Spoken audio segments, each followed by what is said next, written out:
Okay, good afternoon, members of the media, wider viewing and listening public of Trinidad and Tobago. Welcome to today's media conference. I have with me here this afternoon Mr. Adam Stewart, who you're all familiar with, the Deputy Chairman of the Sandals Resorts International Group. And we have with us as well the CEO, Mr. Gebhard Rayner. And we have just come out of once again, some negotiations and discussions with respect to potential project, Sandals Beaches Project in Tobago going forward. So I'd like to thank you all very much for coming here this afternoon. As the record would reflect, and without fear of contradiction, on every single occasion that the government of Trinidad and Tobago has met with any of the representatives from Sandals, we have informed the public of Trinidad and Tobago. And in fact, I was reflecting before coming in here, I think this might actually be the third or fourth live or media conference that I've done with Adam and other members of the Sandals group over the past 2.5 years that we've been in discussions. And after each and every one of those media conferences, we've always opened it up to the floor and to the media to ask us whatever questions you so desire. So I'd like to start by saying that in the continued spirit of transparency and accountability, once again, the government and the Sandals Group are presenting ourselves to the media to give the public of Trinidad and Tobago and all of those who are interested an update on where exactly we've reached in our negotiations and our discussions. And at the end, of course, as is usual, we will allow for questions that the media may have, and we will answer them to the best of our ability. So I'd like to start off by saying that this transaction, this conversation with Sandals, contrary to the narrative that is being fed by others out there, is not a secret transaction. We operate with the fullest levels of accountability and transparency. So just to give you some context and background, the Honorable Prime Minister, when he was leader of opposition, in looking and planning ahead for when we became government and how we would be developing Trinidad and in particular Tobago in this instance, had a conversation with the Sandals group and in particular the chairman, Mr. Stewart. Adam was there as well at the time and invited them to come and take a look at Tobago. When we became government, we followed up on that invitation, invited them to Trinidad and Tobago, and in particular to look at Tobago. They toured the island of Tobago, and they are the ones who came up with, because they have the most successful Caribbean brand. It's actually in the Fortune 500, and it is unarguably, it is without fear of contradiction, the most successful Caribbean bred brand, Sandals Group, and invited them to Tobago. They identified an area that they thought would be a successful area for Sandals and Beaches, and therein began the discussions that have been taking place for 2.5 years. With projects such as this, there are a lot of issues that need to be worked out. There are a lot of discussions that need to take place before it becomes an eventual project. And we have kept you all abreast of this all along. As we began discussions and looking at conceptual designs and the concept of what can be put on the ground, the government set about acquiring 2 estates in Tobago. On one of these estates that is in the government's possession through an SPV company in Tobago, the Golden Grove Buko Limited in Tobago, there is a sand spit called No Man's Land. And for the millionth time, I repeat, no part of this project was ever designed to interfere at all with the No Man's Land spit. There is nothing that is going to be built once we have a project on the No Man's Land spit. In fact, a few months ago, both Adam and Gebhard came to Tobago. I met them there and we did a walkthrough of the land, including along that spit, saw it firsthand. And they said that if this project is going to go ahead, what they would actually do is enhance the spit, making it better for for the public and for persons who would visit, etc. For example, putting on the hotel side some public toilets, or near to the hotel boundary, public toilets, making sure it was properly upkept, and etc. Because contrary to what people like to suggest, when you walk on the No Man's Land spit, it actually has not been properly maintained, and persons who have used it, you would see that they've left their rubbish behind, etc. These are some of the things that if we get to the project stage, we intend to address to ensure that it is actually enhanced. And the conversations continued. We hired environmental experts. They are part of the team. An application has been put in for a CEC, as you are aware. Before we can proceed with the full CEC, the EMA has written a very normal letter saying we require further information, etc. Prior to that, the government and Sandals on the 10th of October 2017 executed a Memorandum of Understanding. This Memorandum of Understanding and the language of the Memorandum of Understanding, if I can just touch on it to give you all an idea. The parties agree that this Memorandum of Understanding is not exhaustive. It is not legally binding, but indicates the sincere intent of the parties, that's the government and Sandals, to reach a legally binding heads of agreement that incorporates these terms, etc. So what we did is we executed a Memorandum of Understanding that set out the intent of the parties and to govern our discussions going forward as we move towards commercial arrangements. As you all have heard the government tell you all over the past few months, we are moving to the stage now of negotiation of commercial contracts, and in particular development agreement, and then the other contracts that would flow from that, a management contract, sale and purchase agreements, and a number of various agreements. But until the parties have settled, agreed, and executed these commercial agreements, there is no definitive project. The MOU governed our discussions and showed that there was an intent on both parties. I would like at this stage to thank the Sandals Group for giving the people of Trinidad and Tobago the time of day, for working along with us and putting their resources behind us. They have done a number of studies, etc. They've looked at it, their conceptual drawings and designs, and for investing at this stage in a potential project in Tobago.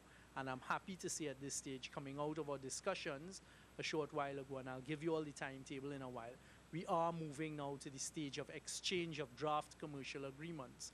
Now the MOU, it would have been very unusual when you have parties negotiating commercial contracts and agreements and still having discussions as to how you would move forward into a project, to issue the MOU to the public, because the MOU is governing our conversations and discussions going forward. So in the normal course and conduct of business, when sophisticated parties are in the thrust of negotiations and negotiating commercial agreements, it is extremely unusual. I can tell you, in my 20 years of practice as an attorney, I have never seen parties release an MOU prior to the conclusion of commercial agreements actually being agreed and their signatures being put on the dotted lines. One of the other things that had taken place, you all would recall, earlier clock, the Sandals Group actually came and did a presentation in Tobago. We had the THA with us, as well as a number of specially invited guests, again including the media, including those with environmental concerns in Tobago and others, the Tobago Chamber of Commerce, other hoteliers, etc. That is yet another example that I remind you all of, that we have always operated in the with full transparency and putting all of our cards that we can put on the table, because you would appreciate that whilst we in the government continue to negotiate what we think would be the best terms for Trinidad and Tobago with the Sandals Group, we can't be premature in discussing what it is we're negotiating. I'd also like to once again remind you that the type of agreement we're negotiating with Sandals is that the people of Trinidad and Tobago will own, we will construct in accordance with their designs and according to their brand. We will construct the plant in Tobago, and the people of Trinidad and Tobago will own it, similar to the Hyatt model and the Trinidad Hilton model that have worked successfully over the years. I've seen a number of naysayers say that, you know, how could we say those models have been successful? The truth is that they are very successful models. This is what we're adopting with the Sandals Group, and the Sandals Group will manage it. We're negotiating with them for the use of their brand of Sandals and Beaches, and we're going into that territory with Sandals, and we're now moving towards the negotiation of those commercial terms. So the point why I make that point is any of the concessions and incentives to be granted, for example, on the importation of stuff, etc., will be to the benefit of the owner of the project, which is going to be, the owner is going to be the people of Trinidad and Tobago. So the concessions and incentives are not being granted to the Sandals Group as in other jurisdictions that they have. Obviously, there will be discussions with them with respects to taxation because they will have employees on the ground, etc. And these are some of the other conversations that take place. I will again reiterate the government's position that whatever the incentives and the exemptions granted to this project, we are going to consider the granting of similar incentives to those other hotels in Tobago. So it is not going to have any unfair advantage. Some of the great features of this Sandals project for us as a government is Sandals has utilized best-in-class technology over the years in their construction of other projects in other islands and have actually enhanced reefs. They've brought back reefs that are dead. They have dealt with mangroves in the past. The environmental concerns with respect to this project were first and foremost concerns that we discussed. So there is nothing here when you hear one or two persons in Tobago screaming about environmental concerns. Those are obviously in our consideration. The first consultants that we hired were environmental consultants. Sandals have shown us the proof that in other jurisdictions they have actually rebuilt reefs, enhanced reefs, they've utilized technology.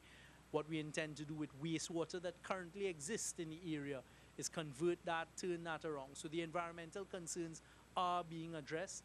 As I said on a previous occasion, one of the loudest voices in this project, against the project on an environmental aspect in Tobago, is actually one of the main flouters of the environmental concerns in Tobago and actually is one of the people who breach and actually affect the environment in a negative way. Put that aside, we are dealing with all of the concerns. We're going to meet with the EMA and work through whatever it is they want us to work through. The EMA request for further information from us, there is nothing unusual. Anyone who has experience in these types of projects will see that there was nothing unusual in what is being requested, and we will work with them. Prior to coming into this meeting, we were discussing with the planners, and we've also been in touch with our environmental advisors, etc., how it is we intend to go forward over the next few months to ensure that we get all of the necessary approvals for this project, etc. At this stage, what I'd like to do is I will be passing it over to Adam or to Gerhard for them to address you all. What I would like to say is at the end of this press conference, we have had discussions between ourselves, and because we're now moving to the commercial side of the agreements and the negotiation of the commercial side of the agreements, whilst we still believe it might be premature in the normal course of things, we have taken a collective decision, that is Sandals and the government, that at this stage we are going to release the Memorandum of Understanding at the end of this press conference to you, the media, to share with the public of Trinidad and Tobago. And there was never any intention not to release it, but as I said, when you're in the middle of commercial negotiations, you can't release things prematurely. And even though we still believe it may be premature, in the interest of transparency and just getting on with the conversations that we're having, we have agreed between ourselves that neither party has any problem with releasing the MOU. So at the end of this press conference, I will make a number of copies of the MOU available to you all and ask that you all take them away and look at it. There is nothing in there that is of any concern to us whatsoever, and we can answer questions on it going forward in the future. There are a couple of clauses in there, for example, one that talks about the future laws and regulations and administrative measures and how that may affect a project going forward. I remind you all at this stage that the MOU really was an intention by both parties to put all of the cards, all of the wants, all of the desires of each party on the table. The specifics of these things going forward are still in negotiation. We have not concluded any of the terms and conditions. We have not concluded what exemptions, what initiatives, but you will see in the MOU that one of the great features of this project as well is that there's going to be a lot of local content. So Sandals, as is part of their business model, are going to assist us in terms of the agriculture, in terms of educating farmers and providing them with assistance with the best-in-class type of farming techniques, etc., going forward, because their model is to buy as much local content as possible. Also in the construction phase, to use as much local content as possible in terms of local labor, in terms of hiring of personnel once we have a project going forward. Again, and they have stated this in writing at the MOU, and these are the things being negotiated now. They will again look to utilize as much of the local staff as possible. So the point once again is that Tobago, this is a fabulous opportunity for Tobago. There are going to be a lot of opportunities, not only in the farming, in tour operators, taxi drivers, but employment directly at the hotel, etc. I'd like to end, before passing it over to Adam and Gabard, by saying that there is still a lot of discussion and negotiation to take place. So one of the things I've looked on and seen people presupposing and suggesting as to how many rooms the hotel will have, you will see in the MOU that we put out a figure. But again, those have not been finalized. It may very well turn out that the hotels will be built in stages and phases according to what makes sense at the outset, and leaving room for expansion as we go along. So the number of rooms have not been determined. Where the footprint of the hotel, whilst their conceptual drawings, etc., that has not been determined. And I'd just like to put, and we'll come to it in a little while, there have been some misreports in some of the newspapers and amongst the media utilizing information that is not accurate information. We will also address that in a short while. At this stage, I'd like to thank you all, and I'll pass it over to Adam for him to share a few of his thoughts and views with you. Thank you, Minister. Good afternoon, everyone. Let me just say it's a great pleasure for us to be back in Trinidad again. As the Minister said, we've repeatedly spoken about the project, the possibilities of the project, and what it can bring. At the end of the day, Sandals Resorts International is a hotel chain. We are a part of creating destinations, destination marketing. We're experts in getting airlift to the destination and incremental airlift to increase visitor arrivals. As a hotel chain, our intentions, and clearly we create dreams for our customers. But in order to execute that, there's a lot of moving parts on the ground that have to take place. In conversation today with the Minister, and I want to thank Minister Young in particular and our PM Rowley for the professionalism. Every time we've been to Trinidad and Tobago has been a joyful experience for us. We've been welcomed with open arms, and we've had very progressive and sophisticated discussions about doing something that would be only be considered transformational. This project, in its entirety as a potential goes, has the ability to put another 70 or 80,000 visitors a year into Tobago. It has the ability to put in excess of $80 million a year of economic impact, to deliver over 150 to 200 tours a day, to employ permanently 2,000 Tobagonians and Trinidadians on and in the hotel full-time, right around through all seasons. We don't close as a hotel chain. This year, 2018, we were just recounting Sandals Resorts International created over 6 billion media impressions. We are represented in continental Europe, Russia, Germany, Italy, France. We are represented in North America, Canada, and most importantly, the United States of America because of its proximity to the Caribbean. The island of Tobago is a huge opportunity. It's a secret in many ways to many visitors from around the world. It just has not had the scale, it has not had the exposure, and in order to make it a world-class tourism destination, it's going to require some element of sophistication. It's going to require some depth of training of our people. It's going to require some advanced systems and development on agriculture and working with manufacturing. In our home country of Jamaica, 98% of all of our consumption of fruits and vegetables are grown by Jamaican farmers in Jamaica. That's twice as many as the next best competitor. So we're not importing and we're not speaking. We really ask everyone to look at the track record. Sandals Resorts International, as a hotel chain, runs the absolute highest environmental standards, bar none. We've won every award that there is to win by virtue of our actions and what we have done. Taking sewage treatment, treating it, turning it into grey water, watering our plants and our gardens, which are botanical on every resort.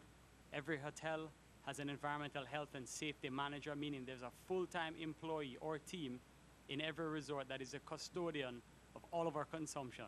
Everything from water, LPG, to taking care, as the minister said, of the recreation of reef life or whatever the particulars may be. When we first began this project, we did a very early conceptual document. A conceptual document to say this is what something could look like. I say that with the caution to say that it did not take into consideration anything that was on the ground other than an aerial overview of a property, because we had not yet done the EIA, the Environmental Impact Assessment, with which we are working through currently. It was a conceptual document that picked up elements of the success of Sandals over the last 37 years. How we put a Sandals, the elements of it, and a beaches, how we could treat with restaurants, would we do rooms over the water, totally conceptual. It may work, it may not be appropriate. That document is not to be taken as a factual document that says this is what Tobago is going to get. Because in each of the 23 hotels that we have developed across the Caribbean, we've done an EIA, which then goes from concept and works down to actuality and what is in harmony with Mother Nature and what is appropriate for the particular site. I say that to say that when we came here, when we really began the discussions about 2.5 years ago, we did a document, and I'm going to hold up the document. This document was the document that we published. This document is showing conceptually where Sandals could be on this side, where beaches could be. You have no man's land here. You'll notice there is no development taking place on no man's land. We couldn't help but notice that a particular news media published this document. This document has never been seen by an executive of Sandals Resorts. It has never been seen by the government of Trinidad and Tobago. This document was recreated by someone that clearly shows a restaurant in the water, which we never proposed, over the water suites on no man's land, which we never proposed. Even in our conceptual document, we never proposed it. This document is 100% fictitious and did not come from Sandals Resorts International. What is probably more disturbing is that nobody called us for comment to say, is this your document? So I would say the majority of that work was done in vain, and I have to support Prime Minister Rowley when he says, be careful who you're listening to. So much so that we are very proud to be here today holding hands with the government to say, I've done several interviews directly and with Minister Young, that we're proud to release the MOU, because you're going to see in the MOU that it speaks specifically to training and development programs. Sandals Resorts International runs the Sandals Corporate University. We work with 15 international universities, from the University of the West Indies to Ryerson to Florida International. We train more people free of cost than any other company in the Western Hemisphere, meaning we are arming people, our citizens of the Caribbean, with the knowledge that they need to progress, to matriculate, to achieve their goals and dreams in their life in every single one of our hotels, and that will happen here in Tobago as well. We buy more locally than any other hotel chain in this hemisphere. Our job is to work with Blue Waters or whomever in all of our consumption inputs in order to keep the money onshore and not offshore. The easy thing to do is to buy it from Miami. But the more sophisticated and the right thing to do is buy locally. The MOU speaks to that. The MOU speaks to our commitment in increasing airlift. You can go destination by destination, from Antigua to Turks and Caicos to the Bahamas, of the impact, and speak to anyone over different governments over decades about the impact of Sandals putting billboards on highways and working with thousands. We train 25,000 travel agents a year, and putting the word Tobago in their mind, bringing them down here. We charter aircraft, 767s and 737s, full of travel agents, and bring them to destinations so they can see it, they can meet the beautiful people down here, they can see the flair of Trinidad and Tobago, they can see the carnival recreated on resort, and they can sell our destination so we can employ people, buy more locally, have retained earnings, and put Tobago on the map. This MOU is actually something that we're quite proud of. It's something that the government and ourselves spent a lot of time working on, and it's a guiding document. It's a non-binding legal document, but a guiding document that sets out the intentions. And I think you're going to see in it the intention of the government and the intention of Sandals Resorts International is holistic. It was designed for a new earning stream for the government of Trinidad and Tobago and the people of Trinidad and Tobago. And we have to be honest. We are looking at building an incredibly sophisticated resort development. And with that will come certain requests. One of them has been that the airport would be upgraded, which the government had told us that it would be upgraded in and of itself, whether or not the hotel happened or not. It will speak to elements of marketing and the importance of working and making sure that we actually, the concept of build it and they will come has never worked in the Caribbean ever before. They will not come. They'll go to Mexico, and they'll go to Paris, and they'll go to Italy, and they'll go to places that they know. They won't come to Tobago, hence why they're not coming to Tobago in mass numbers today. But most importantly, what we have seen in every island, and probably our neighboring island, Grenada, is a best example, where we have almost quadrupled the airlift since the arrival, is that every hotelier has had more exposure now and since 2013 when Sandals opened than before. If you ask any sensible hotelier on island, they will say that all ships rose with the success of Sandals down there. Competitive tension set in. People started focusing more on benefits to their staff. They started focusing more on training to their staff. Working with the local farmers has progressed and helped everybody. So the hotel industry is not at war with the competitor down the road or in competition. We're in competition with the world. It is in our own best interest that everybody is successful in Tobago. And most importantly, in the hotel business, there are two things that make us successful: getting high rates and having high occupancies. Many people get high rates and have no occupancy, or many people have full hotels and make no money. Sandals Resorts International is the most premium all-inclusive brand on planet Earth. We have no intention of making Tobago a discount wholesale destination. As a matter of fact, we intend on making brand Tobago one of the true exotic islands that we believe it will be. All tides will rise and every hotelier will make more money, as well as every taxi driver, every tour operator, every farmer, and every manufacturer. 80-odd million US dollars of true onshore economic impact into the island of Tobago is going to supercharge the destination of Tobago. And then, of course, where Sandals plants its flags, everyone pays attention. They know we're from the Caribbean. They know we're dynamic in what we do. And others will come knocking. And our intention is that in 10 years from today, Tobago is truly a successful tourism destination, doing everything that we believe it can from a linkages point of view. And I just want to say, Minister, thank you once again, and to the press, thank you for the opportunity.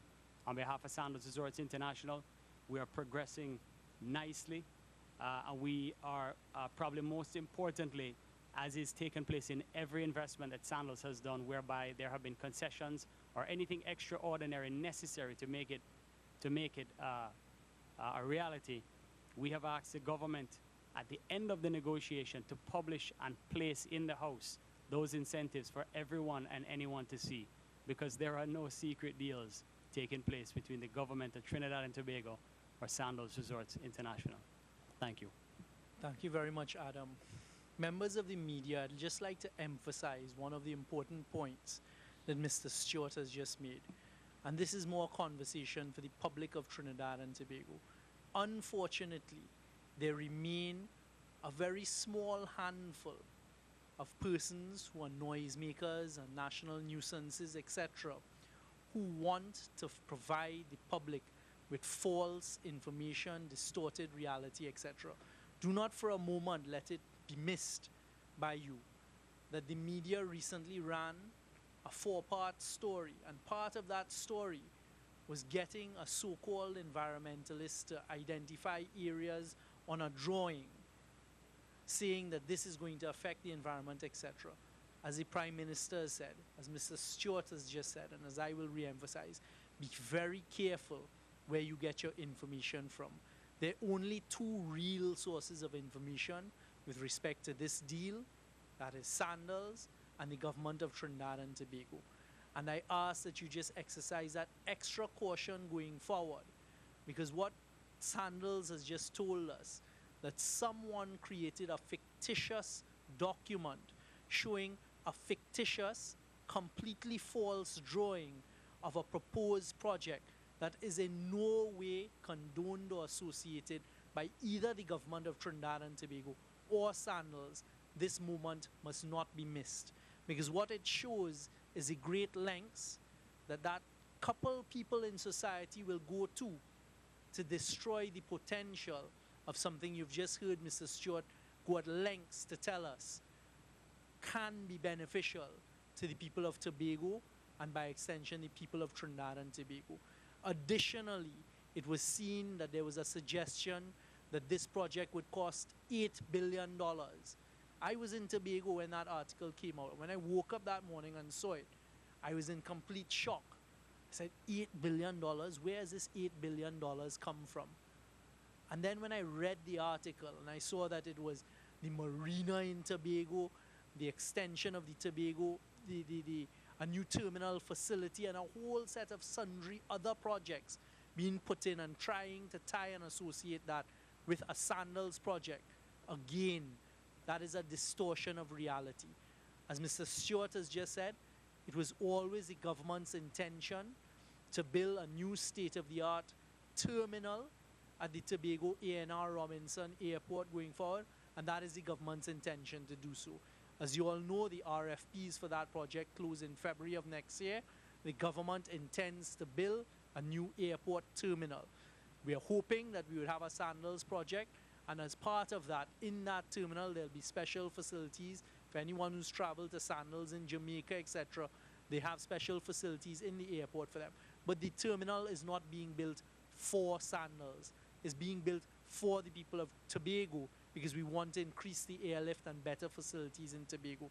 The marina has nothing whatsoever to do with this project. In fact, when I had announced that in Tobago, I was shocked to then see that being tied into the Sandals project.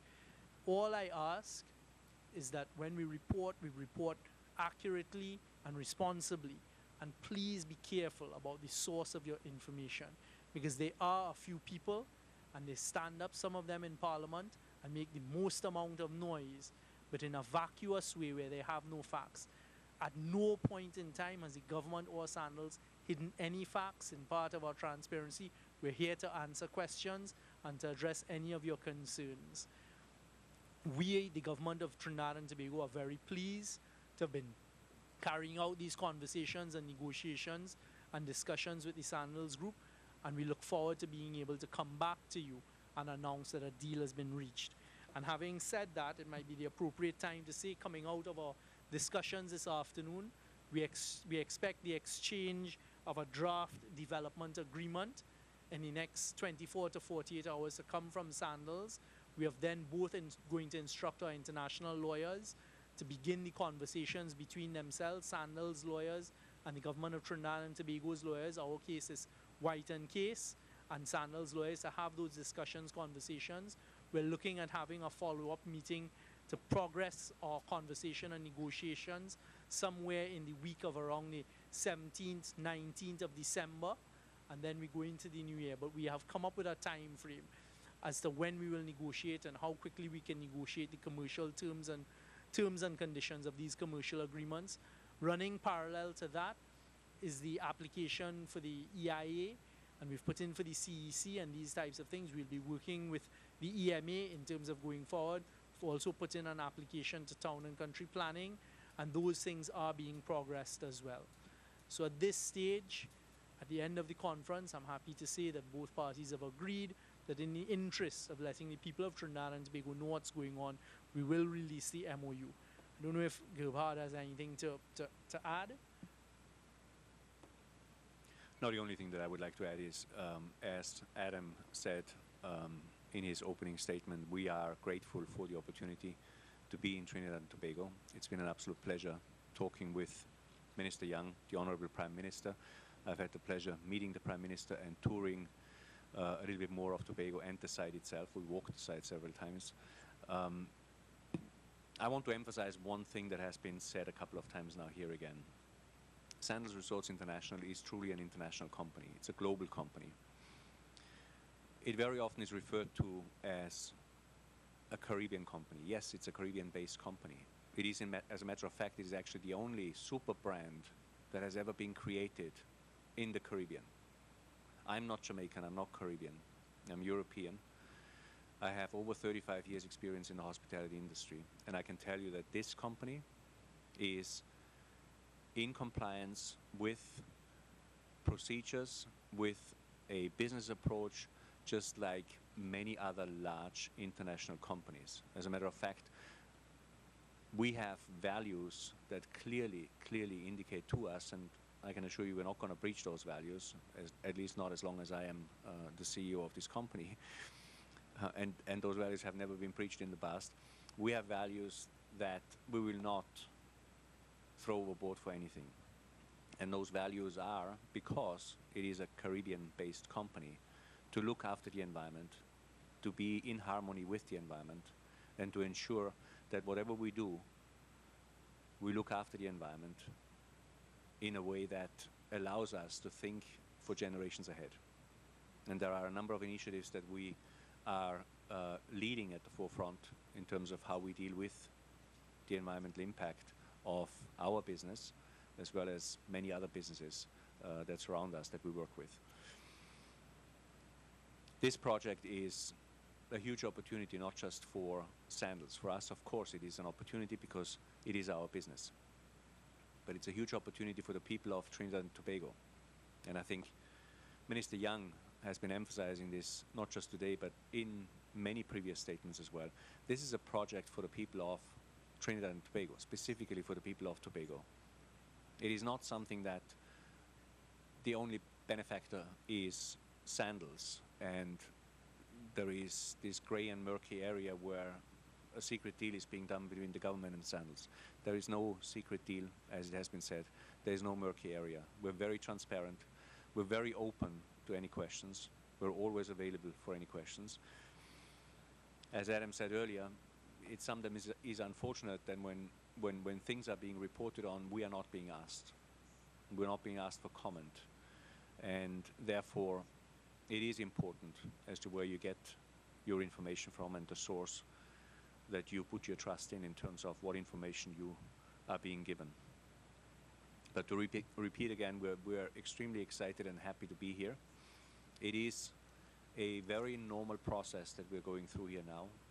It is very unconventional and unusual, and I say this from my own experience, and I've said this to Minister Young before, so this is not a surprise, to release a document like the MOU in public, but we have no problem with it, as we have stated along.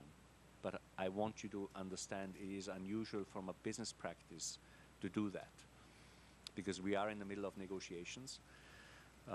As Minister Young stated, and we have agreed on this, once the negotiations are completed, it will become knowledge, public knowledge, it will be transparent as to what this deal is all going to be about. We are in full compliance with laws and regulations in every area that we operate in.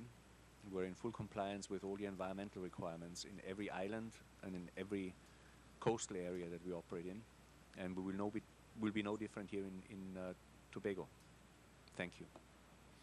Thank you very much. Just one point in conclusion before we go to questions. I'd like you all to consider the logic of the argument that we're going to do something that would be detrimental to the environment. One of the beauties and attractions of this project is the environment within which the hotel is going to be built. One of the attractions is that whole area in Tobago and the whole environment that surrounds it, the beach, etc. So why would we build something there to ask persons to come there and then destroy that environment? It is the exact opposite, and I think that's one of the messages I want to get out there today. That what we're looking to do is enhance the environment, to make it a competitive project, a competitive hotel, a competitive resort, by having a best in class of the environment. And one of the things Sandals has done successfully is, you see those over the water hotel rooms, my understanding, and way before coming into government, there was one area in the world that had done that successfully, the Maldives. We should be proud that a Caribbean-based brand has replicated that and reproduced that in the Caribbean. And we are looking at the potential of doing that with this project, nowhere near the fictitious document where it's located it. And if we do that, the level of attraction of that to an international market, where people no longer have to go to somewhere like the Maldives and they can come to Tobago. As a patriotic people, that is something we fully support. So I give you all the assurance today, and I'm sure I can speak on behalf of Sandals on this instance. It makes sense for the project for us to protect the environment, and more than protect the environment, to enhance the environment, not to destroy it, because that takes away from the whole saleability of the hotel going forward. So at this stage, I'll invite you all to ask any questions you would like to. If you're using mic, and just identify yourself first and then go ahead. Good afternoon, gentlemen. Akash Samaru, CNC3. Minister Young, question to you. The timing of the release of this MOU, was it just for the naysayers? Because I know tomorrow, after Raymond's matter, would have been going to court, asking for these same details. It's kind of coincidental. I don't know about it being coincidental, etc. As you've heard us say, we're in the middle of negotiations, we're in the middle of commercial discussions taking place. It is very unusual to release it, but after consenting with each other, and today was a planned meeting for us to continue the conversation on the commercial side, we're releasing it. This has nothing to do with Mr. Afro Raymond. You call him a naysayer. I have no opinion on him whatsoever. That was separate, but was it on Sandals' insistence that it's being released? I know there is no insistence by either side. It is an ongoing conversation that has been taking place between ourselves and Sandals. All right, have we come to decide how much it will cost and how we'll be financing it? Again, thank you for that opportunity. Until we've completed the commercial side of the discussions, there is no current costing or costing with any element of certainty. We're still very fluid when that comes to it. One of the other things we discussed is at some stage, once we've completed the agreements, we're going to have a presentation and invite equity investors who may want to invest in the project. You all have heard us say on countless occasions, both the Prime Minister and myself say, we invited 3 of the largest groups in Trinidad and Tobago. 2 of them, that is Guardian Holdings as well as Massey, have indicated in writing that they are interested in investing. We will look at other equity investors when we reach to that stage. You spoke of timetables, my final question. Now, tell me, when do you expect that we will have the information? Okay, this is what we're going to build. This is how much it's going to cost, and this is how we're going to pay for it. There are a number of steps. I don't know if you want to answer that.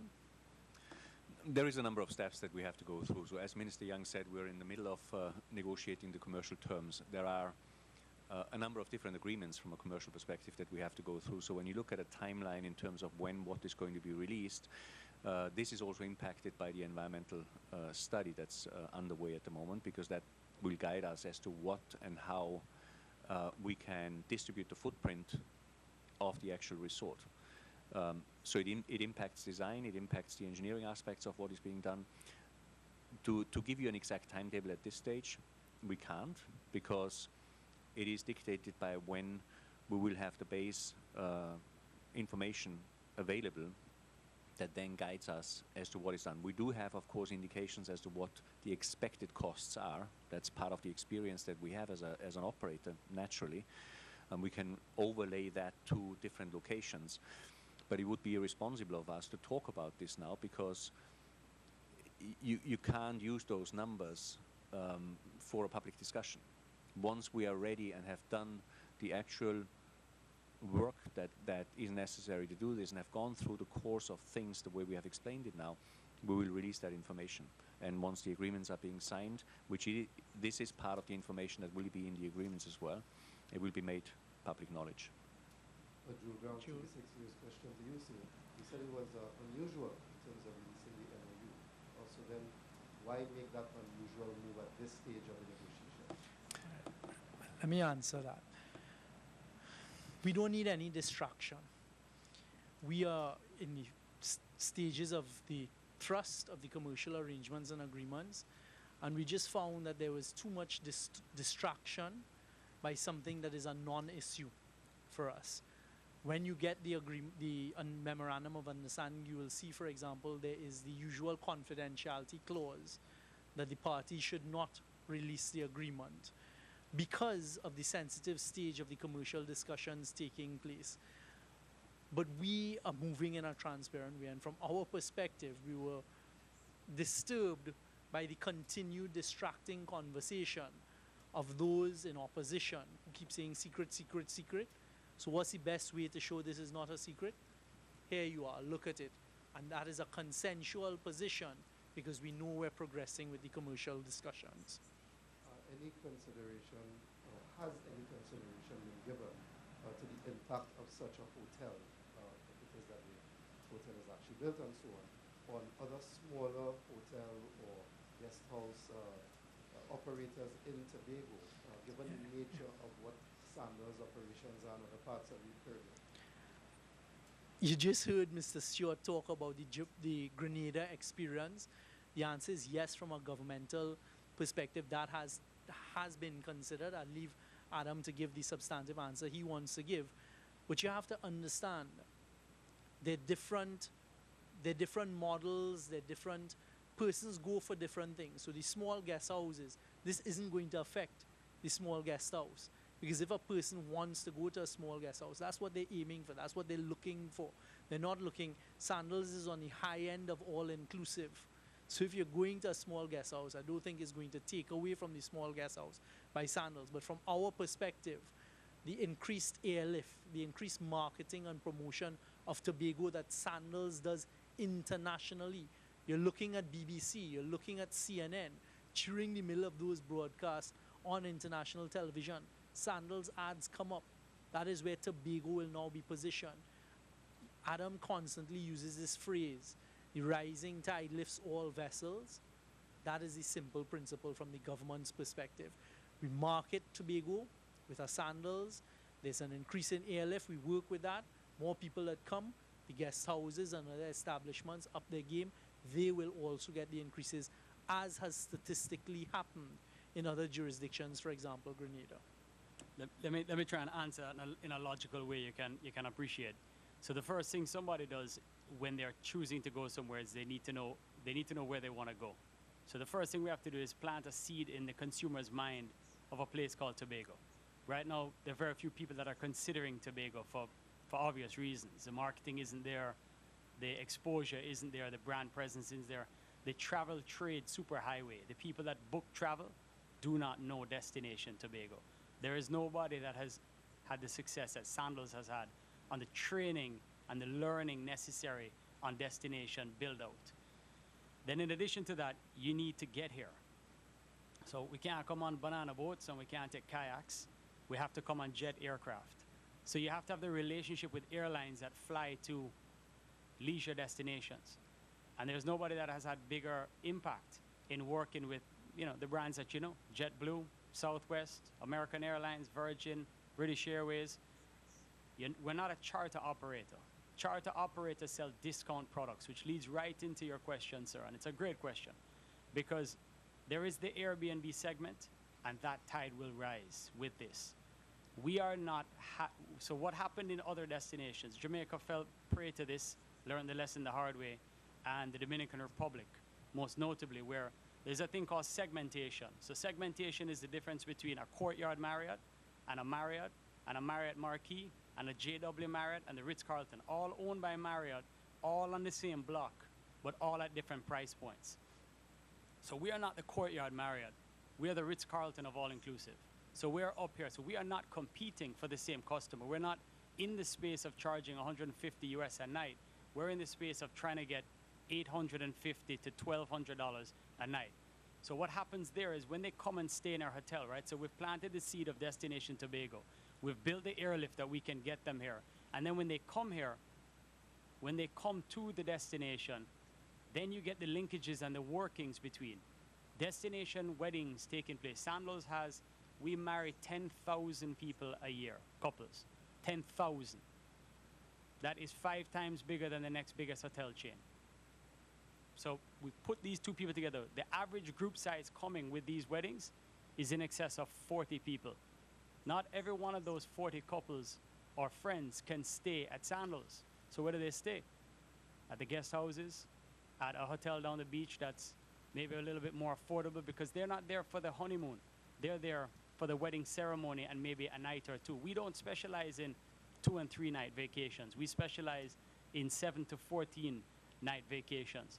So it works interconnectivity with everything else. So you have to trust our experience when we say to you, if we were a different brand, if we were a lesser brand, and if we were coming in trying to compete with the guest houses, then we would be a threat to them.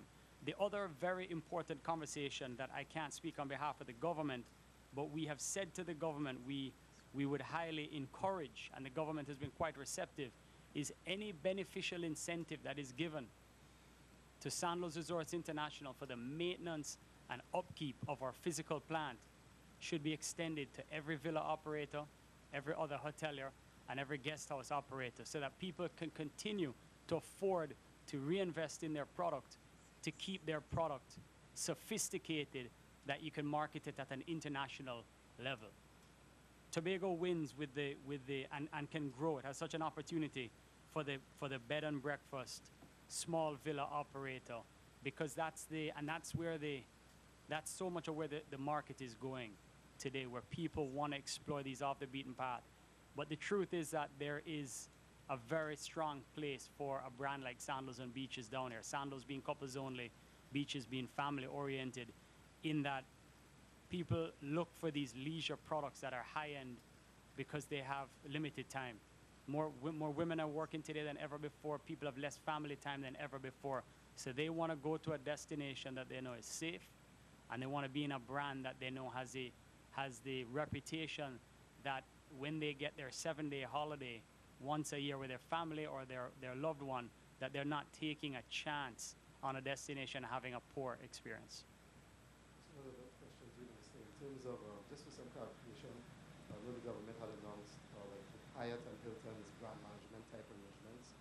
So with the stage of the negotiations now, the issue of who owns the plant, the hotel, the property, who will be, in terms of Sandals running it, but that other aspect of who owns the property, that has been sorted out? Absolutely. From the word go on, you'll actually see it was actually reflected in the MOU to some extent. The property is owned by the people of Trinidad and Tobago.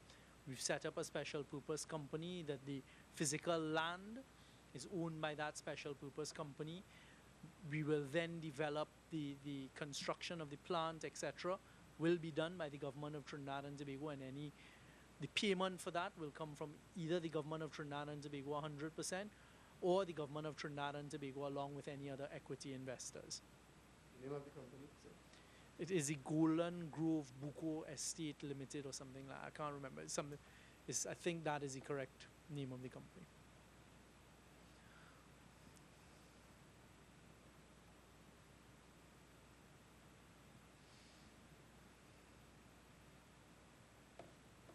Hi, Alina Dugnas from Loop News. I just have one quick question. I looked at the plan, not the counterfeit plan, the authentic plan. Good. Just a quick question. Is there any intent to remove any of the mangroves in that area? Again, until we get back with the EIA, the environmental impact assessment, and we look at those things and sit down with Sandals and determine the exact footprint, I can't answer that with any certainty. But if we go with our full-scale dreams and intentions, yes, some of the mangrove will be affected. One of the discussions we've had with the environmental people, and there are internationally accepted ways of dealing with mangrove. For example, whatever you remove, you transplant and build or plant more mangrove in another area, etc., with certain proportions. We have had all of those discussions already. But again, at this stage, that's a bit of a premature conversation. Karen Kozo, Phillips BT, following up on Lena's question, that area would also require some type of dredging work if you wish to put the huts on the water or something like that. What about the wildlife there? Well, also? hold on. Why do you say it will require dredging work? I'll let Adam Is it explain. not in the lagoon area? Yeah, but it's not dredging. I mean, what you literally put down is you put some piles in, etc., and then you build on it over the water. It doesn't require any dredging. Dredging is when you need ships, etc., to come in. But I'll let Adam touch on it. They've dealt with it. We've built these in 3 different areas. In Jamaica, we are the only private sector company to actually work with the government of Jamaica and have a marine sanctuary, which we founded, where we take care, work with the local fishermen, talk to them about the fish productivity life cycle, the importance, marine production, the size of the chicken wire and the fish pots and nets. And this is kind of underground stuff. But in one of our developments that we did, we were able to prove, working with the local authorities, that over the water, so these are wooden piles being driven into the water like a dock. All of the engineering services is put back under the dock to the mainland, has lock-offs. You don't have hurricanes here very often. We have them more often. They had to be built to category 5. The one element that I would say very openly that we had to overcome was the shadow that the structure cast on the floor, the seabed below, and we replanted 3 times as many as we had of what we had to take out of the seagrass in other areas. If you come, and I would encourage anybody in this room to come to any one of these developments and come and look at what you're seeing. What you're seeing under there is a shade structure that is providing a safe haven for the fish life below. There, I mean, thousands of fish below these things. You can also electronically charge very, very lightly these structures, put in steel elements, and like similar to what the minister is saying, which we've done elsewhere, the reef balls, where the electronic charge advances the rate at which coral grows and create new reef ecosystems out of it. So the impact that there's a perception of how these things work, but the actual impact of them, the governments and the environmental authorities are starting to see more and more that these done correctly, this actually accelerates marine life as opposed to what you may think. But in our conceptual drawing, there's nothing in the lagoon. It was on the seaside.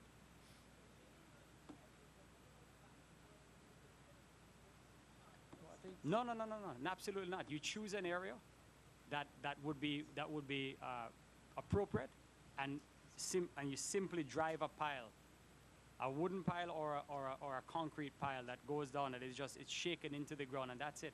If you were building a dock over the water, it would be the identical process, and then you have a substructure, you have a superstructure, and everything that we built on top are wooden structures. Two quick points. One, as Adam just said, it is not being done on the lagoon side. So right now we're looking at doing it on the ocean side, and ocean studies have already been done of the wave actions and these types of things. And secondly, there is no waste going into the water. Everything is brought back underneath via pipes onto land for proper disposal, proper processing, etc. So the environmental impact is minimal, and is actually, the way they've utilized the technology, it is actually better, and you can create and recreate and reproduce the natural environment by utilizing the technology on these projects. Good afternoon, Kim Woodram from The Express. Two questions, they are for anyone. Just to go back to the local produce that you will be buying, I know Sandals has a very high standard it's a high standard menu. We've had some issues with our food basket being affected by floods, etc. I know there is a timeline, and what happens then depends on the work that is done between then and now. But I mean, are you at all concerned about Trinidad not being able to supply your produce at meeting your standard at that point in time? That's a great question. So you'll notice in the MOU, when you get the MOU, that it speaks to the developer giving Sandals access to the hotel no less than 6 months in advance for training purposes. What we would be doing on the agricultural side, and when we met with the stakeholders in Tobago, there were over 60 stakeholders in attendance. We will actually publish publicly our consumption of what we need.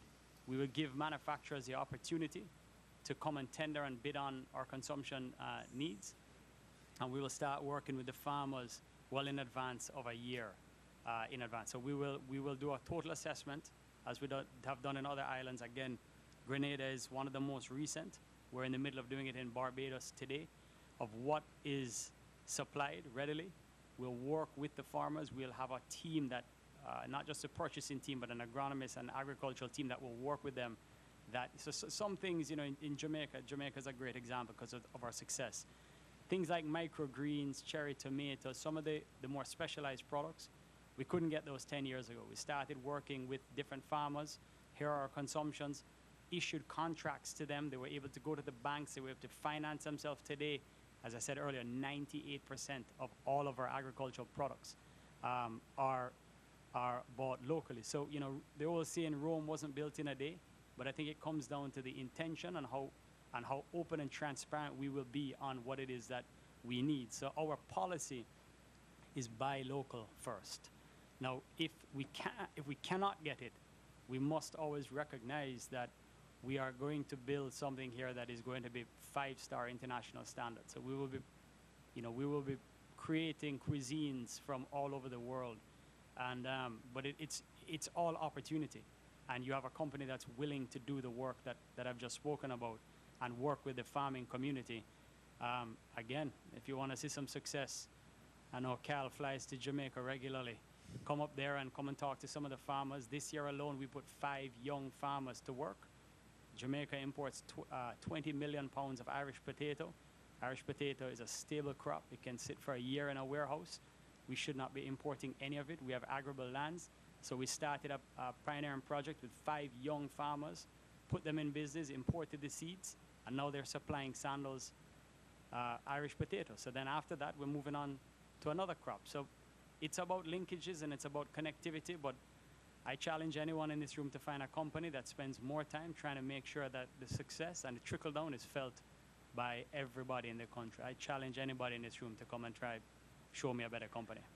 From a government perspective, exactly what Adam has said. The truth is we're not going to be able to supply all at the word go, but one of the discussions taking place is getting them on the ground to assist the farmers. There is going to be a lot of opportunity. At the end of the day, it depends on who's going to take up that opportunity. Our first focus would be in Tobago and to get the agriculture going in Tobago. Then in Trinidad, the point is exactly as Adam has said, there's opportunity for persons to come and invest their time, their effort, their energy, because there is going to be a ready market for supply. Also, Tobago frequently has water problems. Mrs. Stewart mentioned blue waters, and I know you would have been speaking with a lot of stakeholders as to what kind of business they could do. Can you advance anything at all on how you will be dealing with the water situation, unless I missed that? Well, from the government perspective, it is something we are aware of. So one of the things we will look at is how to increase the water supply in Tobago. And in particular for this project, we may also look at, for this project in particular, desal plant for the project. But I assume you're talking about wider Tobago when it comes to agriculture. So it is one of the things that we're looking at. Okay, my final question. Unfortunately about crime, Tobago does not have the same problems we do, obviously. But are you at all worried about the shadow that Trinidad might cast on Tobago? I'll ask the Minister of National Security to answer that question. You all would have seen in my recent visit to Tobago, one of the things I did was make sure to visit the fire, the police, the prisons, and even the some other facilities as well. The government has actually constructed a state-of-the-art police station right there on Chauvin Road, which is literally going to be across the road from Sandals. When it is completed, it's certainly going to be the best police station I've seen in Trinidad and Tobago. We are focused on crime in general. We're going to do all that we can to protect the pristine environment of Tobago, and we're very conscious that if we're going to be asking international travelers to come to Tobago, that there are more measures that can be put in place, and we're already putting those in place. So for example, one of the things when I did when I visited Tobago a couple of weeks ago was look at their CCTV camera system. We look at increasing the coverage of the CCTV camera system and working with more community policing, etc. So obviously we're looking, the answer is yes, we're looking at the issue of crime. Follow up to Tim's question in terms of, as you're discussing, so water supply, but what about electricity supply? Given the size of a hotel like that and the demand for electricity? I saw one of my colleagues flicking a switch a couple of weeks in Tobago. We have already begun to increase. There's now going to be an oversupply of electricity in Tobago. You would have seen in the Cove Electrical Estate, or whatever they call it, that we've put in a new turbine, or putting in new turbines, etc. Part of that was because we knew we were negotiating this whole deal with Sandals. Basically, Minister, one, the company that you had spoken of. Yes, I have the name here, and you all will get it in the MOU. It's Golden Grove Buco Limited.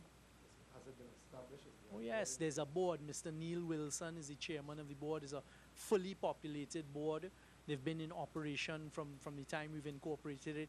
In fact, I'd invited Mr. Wilson to be here today, but he couldn't make it.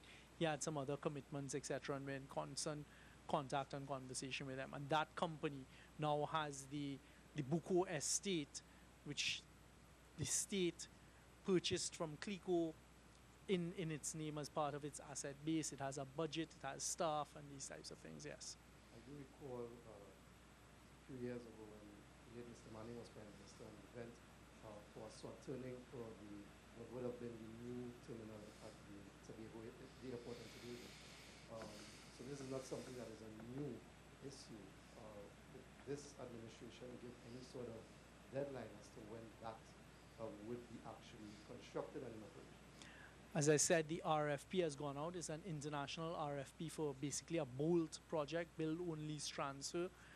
The deadline for submissions of the proposals is February 2019.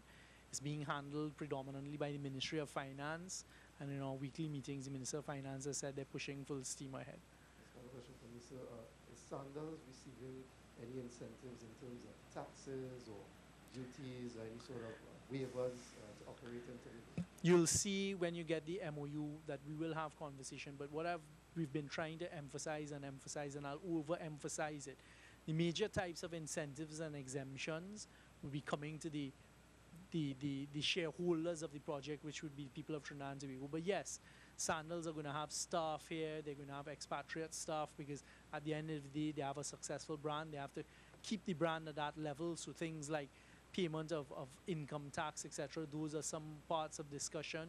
They also have great economies of scale with the importation of alcohol, etc. But ultimately, the benefits of those types of exemptions come to the profitability of the hotel, which will be owned by the people of Trinidad and Tobago. So it's still at the stage of hashing out those commercial type agreements. All right. Okay. Thank you very much, members of the media. Much appreciated.